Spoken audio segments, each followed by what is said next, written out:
Continuity के छठे अंक में आप सबों का स्वागत है स्टूडेंट्स। आज हम लोग कंटिन्यूटी के इस छठे अंक में पढ़ेंगे ग्रेटेस्ट इंटीजर और फ्रैक्शनल पार्ट पर बेस्ड कुछ प्रॉब्लम्स जो कंटिन्यूटी के बेसिक कॉन्सेप्ट को क्लियर करने में मदद करेगी स्टूडेंट्स। तो आइए शुरू करते हैं।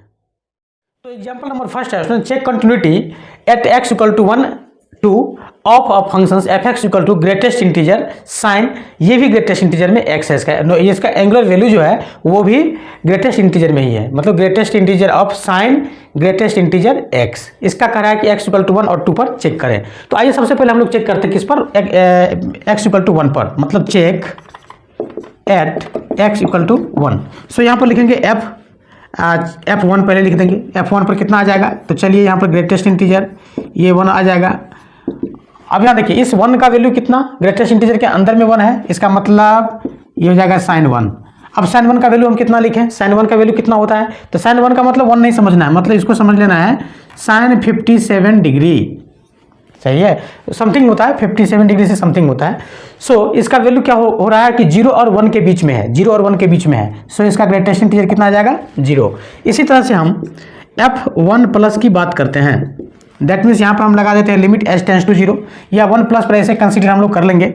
सो यहाँ पर लिखेंगे इसको आप लिख देंगे साइन ये कितना 1 प्लस के लिए साइन, और यहाँ ग्रेटेस्ट इंटीजर में 1 प्लस ऐसे करेंगे, ठीक है। एक से कुछ ज़्यादा है एंगल का वैल्यू, एक से कुछ ज़्यादा, इसका मतलब इंटीजर को खोजेगा तो 1 आ जाएगा, मतलब ये भी साइन 1, तो बिना कुछ दिमाग लगाए 0, सही है। चलिए f1 माइनस की बात करते हैं। सो यहाँ पर साइन 1 माइनस ये भी ग्रेटेस्ट इंटीजर, ये भी ग्रेटेस्ट इंटीजर।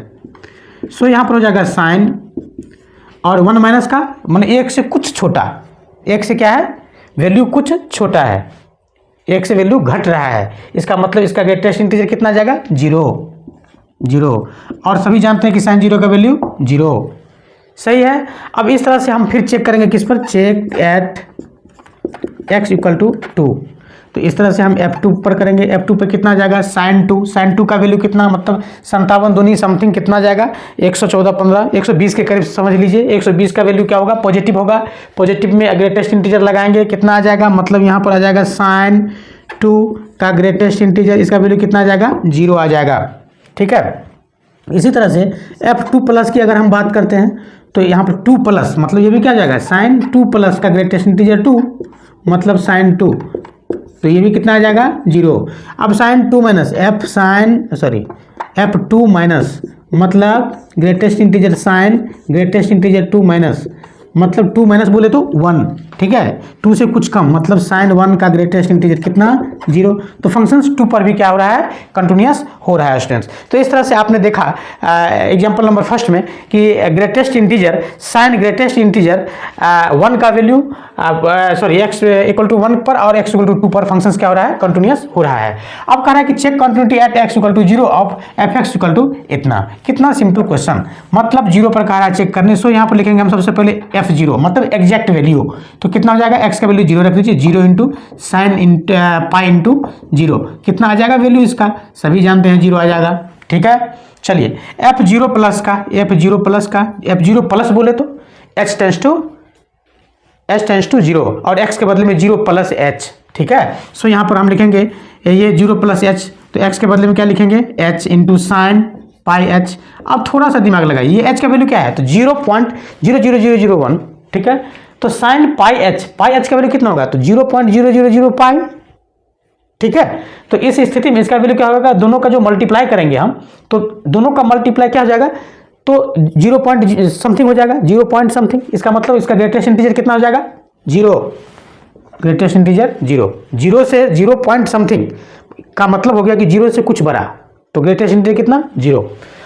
f0 माइनस की बात करते हैं, तो यहाँ पर क्या पुट करेंगे, माइनस h पुट करेंगे, माइनस h, ठीक है, और यहाँ पर कितना साइन, यहाँ पर माइनस पाई h, मतलब देखिए ये माइनस माइनस क्या हो जाएगा प्लस, मतलब h साइन पाई h, बिना दिमाग लगाए, ठीक है 0। तो इस तरह से आपने देखा कि ये तीनों वैल्यू कितना आ गया 0 आ गया। So f(x) is continuous at x equal to 0, और इस तरह से स्टूडेंट्स आपने इस क्वेश्चन को देखा। आइए हम लोग नेक्स्ट एग्जाम्पल्स को देखते हैं।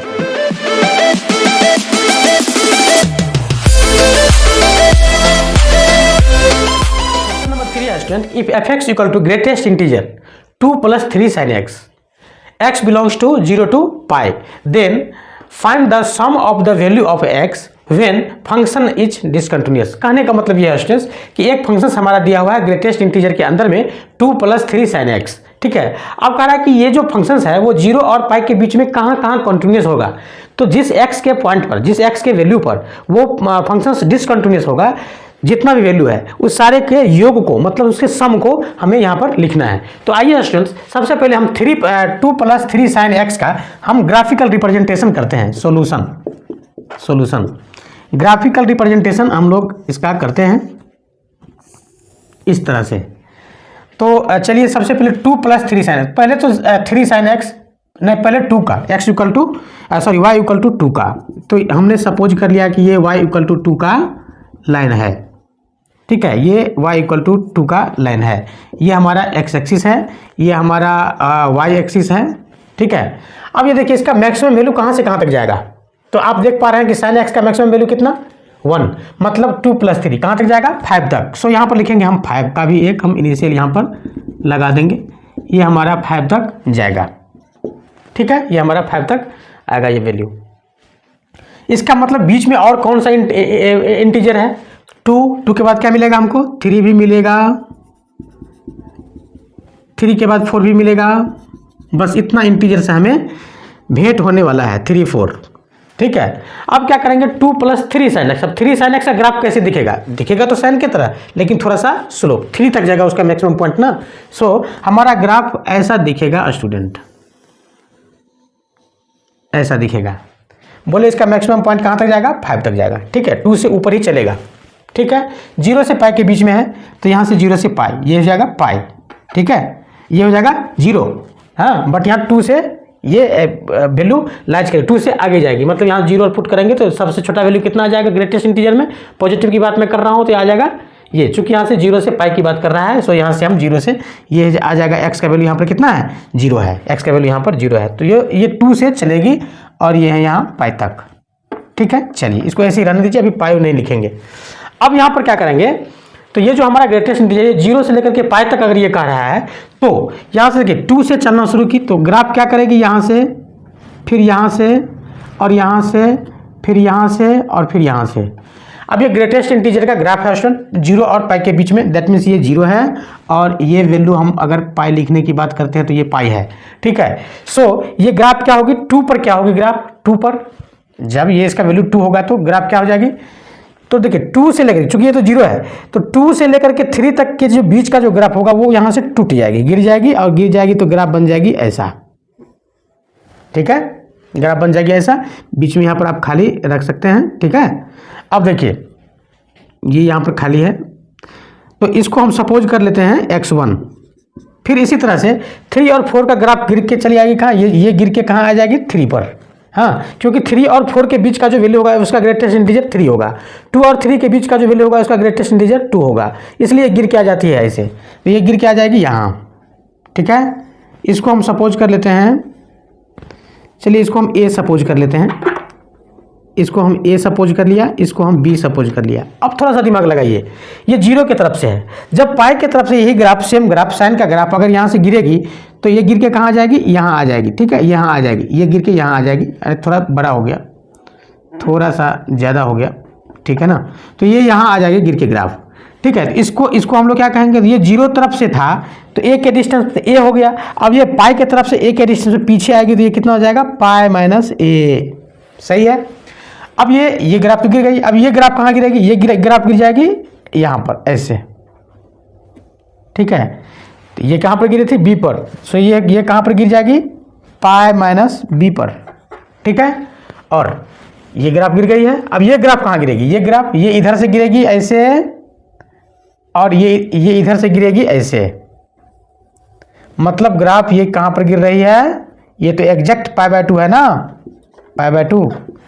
अब देखिए इसका मतलब ये हो गया कि फंक्शंस का ग्राफ कहाँ कहाँ टूटा है, तो a पर टूटा है, b पर टूटा है, π/2 पर टूटा है, x माइनस b पर, पाई माइनस a पर टूटा है स्टूडेंट्स, 0 और पाई ओपन इंटरवल के बीच, ठीक है। सो क्वेश्चन कह रहा है कि sum of value of x when f(x) is discontinuous, हाँ वेयर लिखेंगे, वेयर, ठीक है, जहाँ पर फंक्शंस क्या है, डिसकंटिन्यूस है, उस x के सभी पॉइंट का सम, सो लिखेंगे सम इक्वल टू क्या आ जाएगा, a plus b plus pi minus b plus pi minus a plus pi, sorry pi नहीं, पाई को तो छोड़ देना है, ठीक है, इतना आपका वैल्यू आ गया।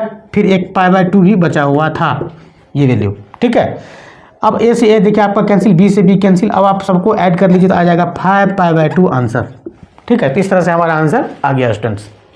सिमिलरली हम यहाँ देखते हैं कि if f x equal to under mod 4x minus 5 into greatest integer x if x is greater than 1, if x is greater than equal than 1 then the value of functions is equal to a greatest integer cos pi x, find the point of discontinuous at 0 to 2, close interval में 0 to 2, ठीक है। अब देखिए ये बहुत बड़ी बात है, 0 से 2 के बीच में कह रहा है कि फंक्शंस कहाँ कहाँ डिसकंटिन्यूअस हो रहा है, उस पॉइंट को कह रहा है आप लोगों को निकालने के लिए, सबको कह रहा है निकालने के लिए। सो स्टूडेंट यहाँ पर क्या करेंगे, हम यहाँ 0 से 2 के बीच का एक ग्राफ हम खींच लेंगे। किसका ग्राफ खींचे, उसका ग्राफ खींचे कि इसका ग्राफ खींचे। तो यहाँ स्टूडेंट एक ही कंडीशन है, यहाँ देख सकते हैं आप कि 1 से बड़ा है, तो 1 से बड़ा जो भी कंडीशन आएगा, चूंकि 1 पर हमें यहाँ पर ये 1 क्या है, इसका टर्मिनल पॉइंट 1 पर तो चेक करना ही करना है। सो 1 से एक बड़ा कंडीशन आएगा, और जब इंटीजर की बात होती है, तो 1 से बड़ा एक ही इंटीजर है 2, ठीक है, इसलिए उधर कोई ज़्यादा लफड़ा है नहीं। अब इधर आते हैं, इधर क्या क्या होता है। सो सबसे पहले हम cos पाई एक्स का ग्राफ खींच लेते हैं। सबसे पहले हम cos पाई एक्स का ग्राफ, ये थोड़ा सा उल्टा पड़ जाएगा, थोड़ा स्पेस हमें राइट साइड में चाहिए, सो हम राइट साइड के ग्राफ को ज़्यादा बड़ा करके लेंगे। तो ये हमारा ग्राफ जो हो रहा है स्टूडेंट, ये जो ड्रॉ कर रहे हैं हम, वो cos पाई एक्स का ग्राफ खींच रहे हैं। अब देखिए स्टूडेंट, cos x का ग्राफ पर सबसे पहले हम लोग विचार करेंगे। cos x का जो एक लूप है, ठीक है, वो बनाती है कहाँ से कहाँ तक, तो -π/2 से π/2 के बीच, ठीक है। तो cos पाई एक्स किसके किसके बीच बनेगा, तो दुनिया कहती है cos पाई एक्स -π/2π और π/2π के बीच, मतलब -½ और ½ के बीच, ठीक है। सो यहाँ हम ले लेते हैं -½ और ½ के बीच में एक लूप बना लेगी cos पाई एक्स, ठीक है। अब देखिए एक लूप इसके बीच में, ठीक है, दूसरा लूप किसके किसके बीच में, तो एक इसमें ऐड कर दीजिए, हो जाएगा 3/2। तीसरा कहाँ बनेगा, छोड़िए, चूंकि 1 से बड़ा हो गया, उसमें चला जाएगा, इससे हमको जरूरत भी नहीं है। अब क्वेश्चन कह रहा है, हाँ अब इसका ग्राफ आप खींचिए। अब इसका ग्राफ हो जाएगा इस तरह से स्टूडेंट, आप लोग पढ़े होंगे, इस तरह से इसका ग्राफ हो जाएगा, सही है। अब देखिए क्वेश्चन कह रहा है कि 0 से इधर नहीं लेना है, क्योंकि 0 से 2 के बीच में है, तो 0 यहाँ से शुरू, मतलब यहाँ से शुरू, 0 यहाँ से शुरू।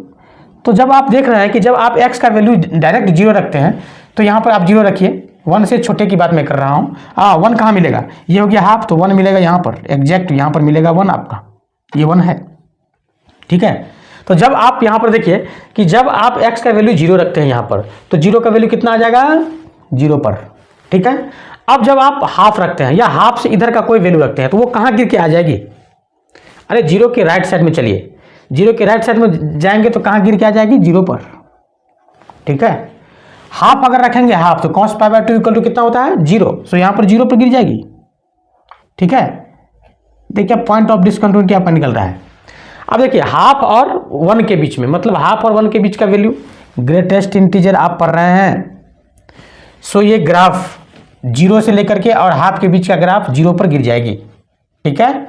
अब ½ का एग्जैक्ट ½ का कहाँ गिरेगी, तो ½ का आ जाएगी 0 पर, सो यहाँ पर 0, ठीक है।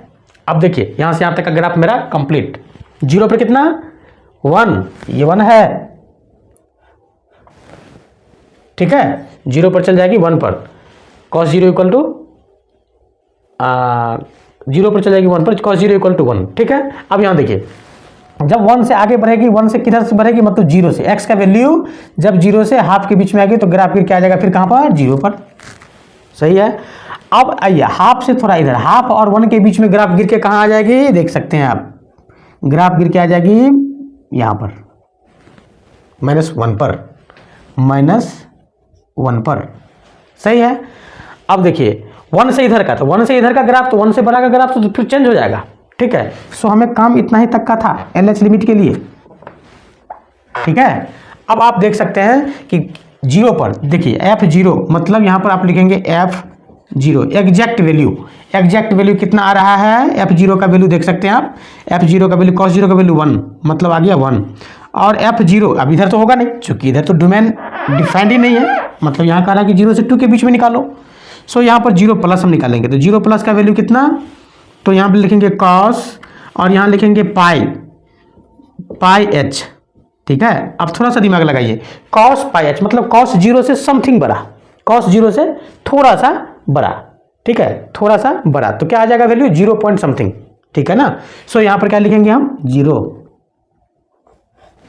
ठीक है। अगर x का वैल्यू थोड़ा सा बड़ा होता है, हाँ 0 से थोड़ा सा बड़ा होता है, तो ये ग्राफ गिर के कहाँ आ रही है, देख रहे हैं 0 पर गिर के आ रही है। सो एग्जैक्ट पर कितना आ गया 1 और इस पर वैल्यू कितना आ गया 0 और हाफ के बीच में, दैट मीन्स छोटा सा वैल्यू है, इसको लिखेंगे पाई और h का वैल्यू 0.000 समथिंग। सो इसका वैल्यू cos 0.00, ठीक है ना। cos 0 से थोड़ा सा बड़ा, cos 0 से थोड़ा सा बड़ा वैल्यू होगा तो क्या होगा, उसका वैल्यू 1 से घट जाएगा, 1 से घटेगा तो इसका वैल्यू कितना आ जाएगा 0। सो यहाँ पर हमने निकाल लिया F0 पर, ठीक है। अब आप किस पर निकालेंगे, F हाफ पर निकालेंगे, तो F हाफ पर निकालिए, एग्जैक्ट वैल्यू निकालिए हाफ पर, कितना आ जाएगा 0। और हाफ से थोड़ा सा पीछे भी आप निकाल सकते हैं माइनस। सो यहाँ पर लिखेंगे हाफ से माइनस cos, ये कितना लिखेंगे, इसको आप लिख सकते हैं पाई x के बदले में 1/2 माइनस h, 1/2 माइनस h, तो हो जाएगा पाई h, ठीक है। ये ऐसा आपका आ जाएगा, तो साइन पाई h आ जाएगा। साइन पाई h का वैल्यू कितना आ जाएगा 0, 1/2 से माइनस पर देखिए 1/2 से छोटा पे क्या आ रहा है 0, सो इसका वैल्यू आ जाएगा 0। इस तरह से स्टूडेंट आप निकालेंगे। यहाँ पर आप देख पा रहे हैं कि ये हाफ पर 0 और 1/2 से माइनस पर भी 0।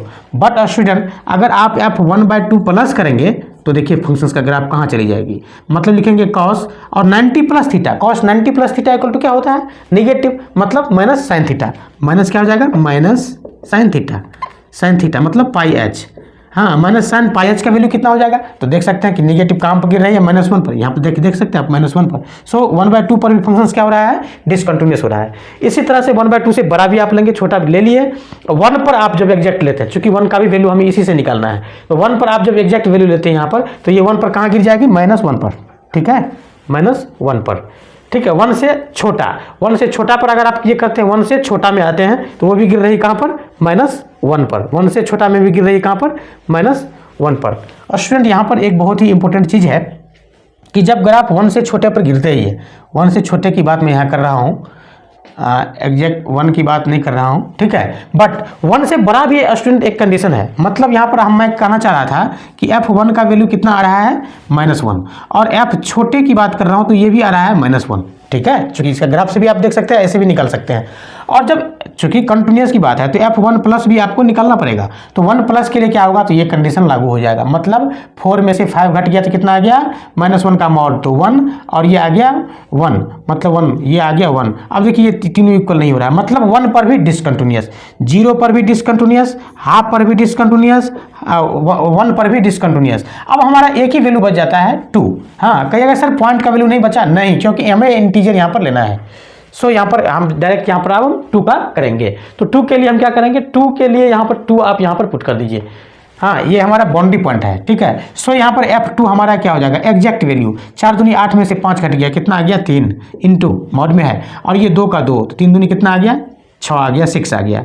और यहाँ पर देखिए 2 माइनस होगा प्लस नहीं, क्योंकि यहाँ पर बाउंड्री है, तो 2 माइनस में हम क्या करेंगे, तो 2 माइनस के लिए इसका वैल्यू कितना आ जाएगा, वही बात कितना आ जाएगा 3 इंटू, और ये 2 माइनस में ग्रेटेस्ट इंटीजर का वैल्यू आता है 1, सो आ गया 3। यहाँ आप देख रहे हैं कि 2 पर भी फंक्शंस क्या हो रहा है डिसकंटिन्यूअस हो रहा है। सो ये फंक्शंस जो आप देख पा रहे हैं स्टूडेंट्स, जो इसका हर एक मतलब किस किस पॉइंट पर डिसकंटिन्यूअस हुआ है, तो डिसकंटिन्यूअस पॉइंट की अगर हम बात करते हैं, चलिए यहीं पर लिख देते हैं DC पॉइंट की अगर हम बात करते हैं तो x इक्वल टू कितना पर, तो 0 पर डिसकंटिन्यूअस, हाफ पर डिसकंटिन्यूअस, 1 पर डिसकंटिन्यूअस, और इसके बाद ये 2 पर डिसकंटिन्यूअस। तो इस तरह से हमारा पॉइंट ऑफ डिसकंटिन्यूटी इस ग्राफ के लिए निकला है स्टूडेंट्स। आइए हम लोग एक नेक्स्ट एग्जाम्पल और करते हैं। बहुत अच्छा एग्जाम्पल एग्जाम्पल है स्टूडेंट कि find the number of points where functions f x equal to greatest integer 5x plus fractional part 3x is discontinuous at x belongs to close interval 0 to 1। अब student यहाँ पर एक चीज़ हमें consider करना है कि 0 to 1 के बीच में हमारा जो फंक्शनल वैल्यू है, सो यहाँ पर हम कहेंगे ये क्लोज इंटरवल हमारा, तो ये बाउंड्री पॉइंट हमारा हो जाता है एक 0 और दूसरा हो जाता है 1। तो यहाँ पर 2 लिमिट, यहाँ भी 2 लिमिट, ठीक है। बीच के वैल्यू में 3 लिमिट। अब बीच के वैल्यू को हम लोग कैसे फाइंड आउट करेंगे? सो स्टूडेंट यहाँ पर ग्रेटेस्ट इंटीजर है और यहाँ 0 to 1 है, तो ये जो वैल्यू है वो तो x का वैल्यू है। सो यहाँ पर लिखेंगे हम, थोड़ा क्वेश्चन को समझिएगा। x बिलोंग्स, यहाँ solution x belongs to greatest integer 0 1, ठीक है, ये x का वैल्यू है। सो यहाँ 5x का वैल्यू क्या हो जाएगा? 5x बिलोंग्स टू कहाँ से कहाँ तक? तो 0 से 5 तक, ठीक है। 0 से ये 5 है। अब 0 से 5 के बीच में कितना इंटीजर? तो एक तो 0 मिल गया, 1 मिल गया, 2 3 4 5, इतना। अब यही बात आप फ्रैक्शनल पार्ट के साथ कर सकते हैं। सो यहाँ फ्रैक्शनल पार्ट हमारा क्या है? 3x है। सो लिखेंगे 3x बिलोंग्स टू कितना से? 0 से 3 तक। मतलब यहाँ पर कितना आ रहा है? तो 0 आ रहा है, 1 आ रहा है, 2 आ रहा है और 3 आ रहा है, ठीक है। अब देखिए 0 से 5 तक और 0 से 3 तक, यहाँ पर एक पॉइंट कॉमन है स्टूडेंट्स। इसके लिए 0 1 2 3, चूंकि 0 से 1 ही लेना है हमको, तो ये 5 जो हमने यहाँ पर लिया है, सो यहाँ 1 बनाने के लिए हमें यहाँ पर 5 को 1 बनाने के लिए यहाँ पर x का वैल्यू 1/5 लेना पड़ेगा। सो यहाँ पर लेंगे हम x का वैल्यू, किस किस पर चेक करेंगे? सो लिख रहा हूँ 0 पर तो चेक करेंगे ही करेंगे, दोनों में कॉमन पॉइंट है। हाँ 1 2 3 भी कॉमन पॉइंट है, बट यहाँ पर थोड़ा अलग होगा। अब इसके लिए हम पहले कर रहे हैं, इसके बाद 1/5 पर, 2/5 पर, 3/5 पर, 4/5 पर, 5/5 का मतलब 1, बाद में कर लेंगे 1, यहाँ भी 3/3 1 हो जाएगा, इतना, ये बीच का वैल्यू। इसके बाद ये 0 को हटा, 0 तो यहाँ लिख दिए। अब आइए 1, इसको लिखेंगे 1/3 पर, 2/3 पर, 3/3 मतलब 1। तो इतना पॉइंट्स पर स्टूडेंट हम कंटिन्यूटी को चेक करेंगे, ठीक है, कि फंक्शंस कंटिन्यूअस है या नहीं है। अब यहाँ पर एक कंडीशन है कि चलिए 0 को पहले 0 ही कर लेते हैं। चलिए 0 पर f0 इक्वल टू कितना? एग्जैक्ट वैल्यू, ये 0 मतलब 0, सही है। f0 प्लस होगा चूंकि बाउंड्री पॉइंट, ठीक है, तो कंटिन्यूटी एट बाउंड्री पॉइंट, ये आप लोग पढ़े होंगे पार्ट नंबर 3 में, ठीक है। 0 प्लस, अब 0 प्लस पर कितना होगा?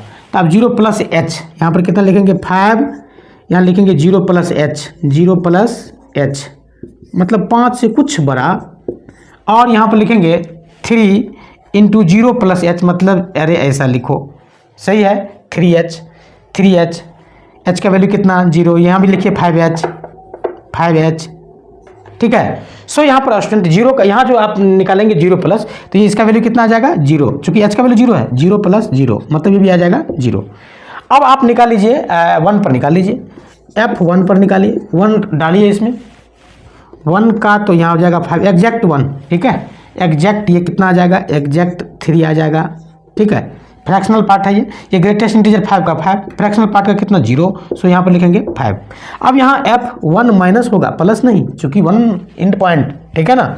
सो यहाँ 1 माइनस, तो 5 से कुछ छोटा, मतलब 5 माइनस 1 माइनस h, ठीक है, प्लस ये कितना हो जाएगा? 3, यहाँ ध्यान दीजिएगा 1 माइनस h, इसको कितना लिखेंगे? इसको लिखेंगे, देखिए थोड़ा सा, 5 माइनस 5h, ध्यान दीजिएगा, बहुत इंपॉर्टेंट चीज़ है यहाँ, फ्रैक्शनल पार्ट्स, इसको लिखेंगे 3 माइनस 3h। अब थोड़ा सा दिमाग लगाइए, 5 माइनस 5h का कितना आ जाएगा? 4, प्लस ये कितना आ रहा है? 3 और माइनस 3h, इसका फ्रैक्शनल पार्ट से जब ये बाहर निकलेगा तो इसका वैल्यू कितना हो जाएगा? ये वैल्यू हो जाएगा 1 माइनस 3h, ठीक है। सो ये कितना आ जाएगा? 5 माइनस 3h। अब सभी जानते हैं h का वैल्यू 0, सो 5। अब यहाँ देख रहा है कि 1 पर फंक्शन क्या हो रहा है? कंटिन्यूअस हो रहा है। अरे ये तो बहुत तजुर्बे की बात है, एक फंक्शंस कंटिन्यूअस हो गया, ठीक है। तो केवल 1 पर हमें ऐसा लगता है कि ये फंक्शंस कंटिन्यूअस होगा। आगे चलते हैं। अब बीच का कोई भी वैल्यू, बीच के वैल्यू के बारे में सारे वीडियो में मैंने चर्चा किया। हाँ, बीच का वैल्यू क्या होता है हमेशा? हाँ, जब इंटरवल के बीच में होता है तब वो बीच का वैल्यू कंटिन्यूस होता है, बट यहाँ दो तरह का इंटरवल है, इसलिए चेक करना पड़ेगा स्टूडेंट। सो यहाँ पर हम यहाँ f1/5 चेक करेंगे, ये अगर कंटिन्यूस हो गया तो सब कंटिन्यूस, ये अगर डिसकंटिन्यूस है सब डिसकंटिन्यूस। तो 1/5 पर 1/5 डालिए कितना आ जाएगा, ग्रेटेस्ट इंटीजर 1 आ जाएगा, ये फ्रैक्शनल पार्ट 3/5 आ जाएगा। सो इसको 1 + 3/5 लिख सकते हैं। हाँ, f 1/5 प्लस ले लीजिए। हाँ, तो इसको कितना लिखेंगे, तो 5 प्लस समथिंग, हाँ कितना हो जाएगा 5 प्लस, ये कितना 1 प्लस, अरे इसको ऐसे 5 इंटू इसको 1/5 प्लस h लिखिए, ठीक है, प्लस फ्रैक्शनल पार्ट 1 + 5 तो कितना हो जाएगा 3/5 प्लस ही लिखिए, ठीक है, इससे कोई फर्क नहीं पड़ेगा। तो 1 प्लस दैट मीन्स 1 + 3/5, ठीक है। अब आइए f 1/5 माइनस निगेटिव में क्या होगा, तो देखिए 5 x के बदले 1/5 minus h plus fractional part 3/5 into अरे 3 into 1 minus h 1/5 minus h, ठीक है। चलिए अब इसको कितना लिखेंगे, इसको लिखेंगे 1 - 5h और प्लस इसको कितना, तो 3/5 माइनस h, अरे 3h, ठीक है। अब 1 माइनस इसका वैल्यू कितना 0, ग्रेटेस्ट इंटीजर है, और इसका कितना 3/5, तो 3/5 देख रहे हैं कि 1/5 पर तो थोड़ा ये था, उम्मीद था कि functional value 1 + 3h, RH value function 1 + 3h, लेकिन LH लिमिट जो है वो 3/5 हो गया, मतलब 1/5 पर क्या हो गया, डिसकंटिन्यूस हो गया फंक्शन। तो इस तरह से हाँ, जीरो क्या था हमारा, हाँ जीरो पर भी हमारा फंक्शन डिसकंटिन्यूस हो रहा है कि कंटिन्यूस हो रहा है, नहीं 0 पर भी हमारा कंटिन्यूस हो रहा है, यहाँ पर देख पा रहे हैं, ठीक है। तो 0 पर और 1 पर हमारा फंक्शंस कंटिन्यूस है। इस तरह से आप 2/5 पर चेक करेंगे, 3/5 पर, 1/3 पर भी चेक करेंगे, तो इस तरह का कंडीशन आएगा। कोई ना कोई आपका ऐसा कंडीशन होगा स्टूडेंट्स जो आपको इसको डिसकंटिन्यूस कर देगा स्थिति को। So total number of point where function will be discontinuous is equal to कितना होंगे, तो ये 0 पर तो कंटिन्यूस 1 2 3 4 5 6, सो यहाँ पर 6 हमारा आंसर आ गया। तो आई होप स्टूडेंट्स ये वीडियो आपको समझ में आया होगा। अगर समझ में आया होगा तो अपने दोस्तों के साथ शेयर जरूर कीजिएगा।